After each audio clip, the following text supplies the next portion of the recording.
Bueno, la verdad es que esto es igual que el fútbol y el titular de esta charla de hoy es Antonio Hernández Madrid, pero como él no puede, pues le voy a presentar el que está en el banquillo. Espero que el que está en el banquillo hoy lo haga muchas veces tan bien como el titular. Entonces voy a presentar el registro español de resincronización cardíaca. Yo creo que es un registro muy interesante en el que han participado, la verdad, que todos los centros, sin excepción, y la verdad es que es una visión bastante objetiva y transversal de la situación actual de la resincronización cardíaca en España, con todas las indicaciones, las complicaciones del proceso del implante y el seguimiento. Se han identificado los centros públicos y privados que tuvieron un programa de resincronización cardíaca durante septiembre de 2010 y septiembre de 2011.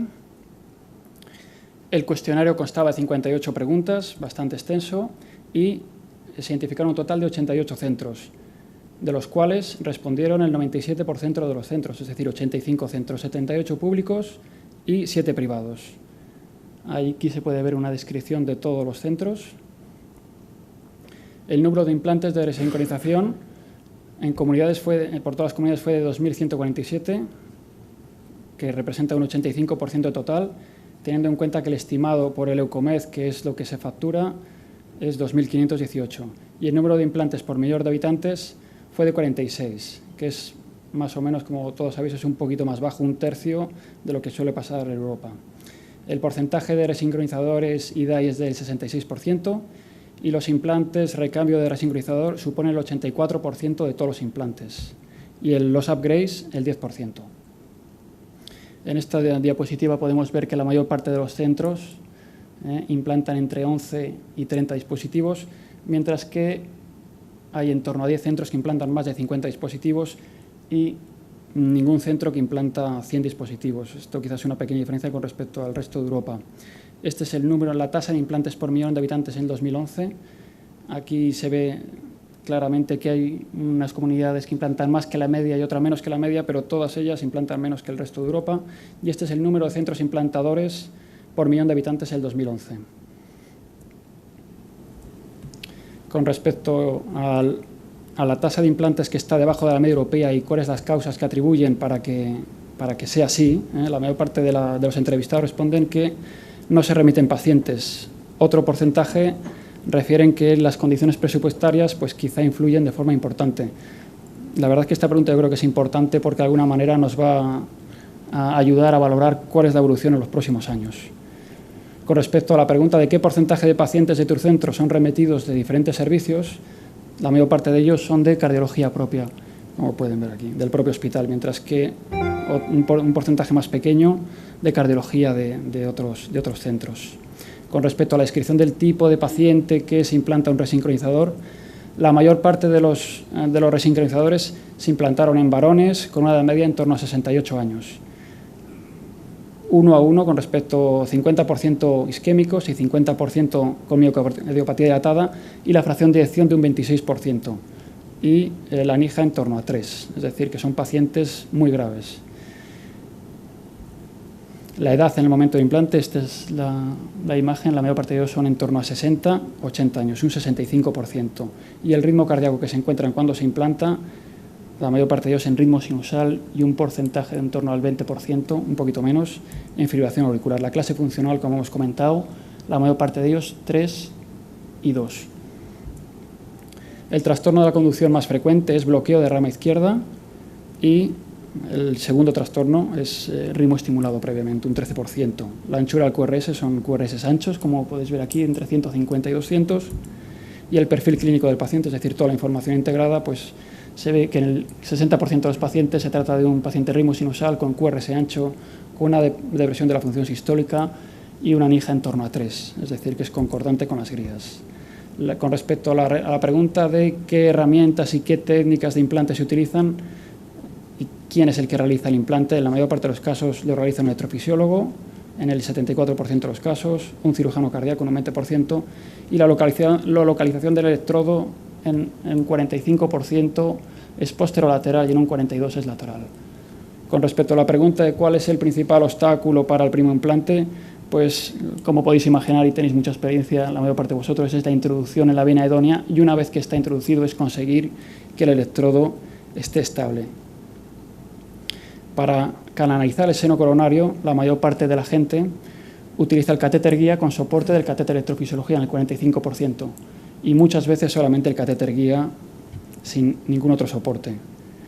Casi nadie, es decir, utiliza sus selectores y casi nadie realiza una venoplastia, aunque un 13% de los centros encuestados dice que lo han realizado alguna vez. Con respecto a la tasa de complicaciones, pues bueno, podéis ver aquí que no son muy altas, la estimulación frénica ocurre en un 8% y hematoma a la bolsa en torno a un 6%, y el resto, como disección del seno coronario, neumotoras, derrame pericárdico, son muy bajos, así como un hemotoras o un episodio de muerte.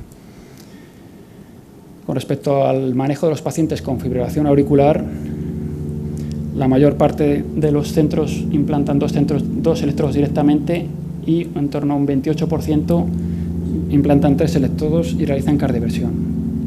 Con respecto a la pregunta que si realizan optimización posimplante, en el 81% de los centros se realiza de forma rutinaria la optimización y un 19% de los centros solo lo hacen en no respondedores. Dentro del grupo de los centros que realizan optimización, la mayor parte de ellos lo hacen por el electro, mientras que un 27% lo hacen con algoritmos adecuados o ecocardiográficamente. Con respecto a la pregunta del paciente no respondedor, que es lo que muchos nos podemos preguntar, ¿qué pasa con ese paciente? Pues en un porcentaje de un 45% no hay más alternativas, mientras que en otro porcentaje, en un porcentaje de un 40%, pues se realiza un implante de electrodo de forma epicárdica y en un 15% se recoloca. Comparando las diferencias entre el registro europeo y el español, la verdad es que el periodo varía un poco entre noviembre de 2008 y junio de 2009. En el caso europeo y en el español, como hemos comentado antes, era septiembre de 2010 y septiembre de 2011, y las características, las variables de quién realiza el implante, la edad, la clase funcional y la FEBI, no hay diferencias significativas, pero sí lo hay en el QRS. Quizá el resto de Europa, liderados quizá por los italianos, son más creativos con respecto a implantar el resincronizador, lo hacen con un QRS menos ancho que nosotros, y el resto de características son similares. Las limitaciones, pues bueno, son las propias de un estudio transversal y de un registro voluntario. No tenemos información sobre los pacientes evaluados y finalmente no implantados, y tampoco sobre los intentos sin éxito de implante. De esta manera llegamos a las conclusiones, y las conclusiones podemos decir que la mayoría de los implantes que se realizan en nuestro país son llevados a cabo por electrofisiólogos y son de acuerdo a las guías actuales de práctica clínica, atendiendo a los parámetros de función ventricular, duración del complejo QRS y la clase funcional. Y el porcentaje de respondedores se estima en un 73%, lo cual es bastante alto, incluso en el primer mes, en el que se aprecia un beneficio clínico. La mayoría de los centros realizan optimización rutinaria de los intervalos de estimulación con los diferentes métodos que hemos comentado, y la principal dificultad que refieren los electrofisiólogos a la hora del implante es la colocación y luego la estabilización del electrodo de la vena objetivo. Y en aquellos casos de que el paciente no es respondedor, también se realizan procedimientos habituales, pero en un 40% no se realiza nada. En resumen, también podemos comentar, y también es un mensaje de esta sesión, que estamos todavía un poco lejos de la media europea, que nos queda mucho camino por recorrer, pero este es el transatlántico que tenemos a la verdad. Que hay una gran dispersión en el número de implantes en todas las comunidades autónomas, y el principal problema que tenemos que hacer frente es la falta de reconocimiento por parte de los cardiólogos y la derivación del paciente. Estos son los hospitales que han colaborado, que yo creo que habéis colaborado todos. Y muchas gracias por la atención recibida.